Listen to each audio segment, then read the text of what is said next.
Le test de Shirado permet d'évaluer l'endurance isométrique des muscles abdominaux. Ce test est réalisé en association avec le test de Sorensen afin d'évaluer les patients lombalgiques. Nous aurons besoin d'un chronomètre, d'une table de massage et d'un tabouret.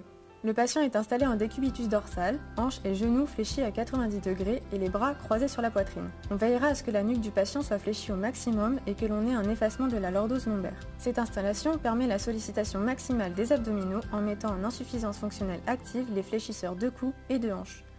Le kiné donnera comme consigne de redresser le tronc jusqu'à décoller l'angle inférieur des scapulas et de maintenir cette position le plus longtemps possible. Le kiné n'encourage pas le patient et ne donne pas d'informations sur le temps.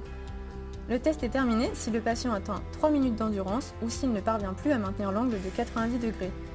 Le kiné place ses mains entre les scapulas et la table afin de vérifier que le patient ne s'affaisse pas.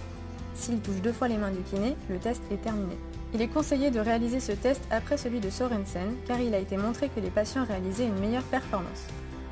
Le temps moyen réalisé par des sujets sains est supérieur à celui chez le patient lombalgique.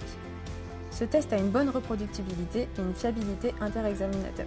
L'analyse du résultat de ce test seul nous indique seulement si l'endurance isométrique du patient est faible, moyenne, bonne ou très bonne.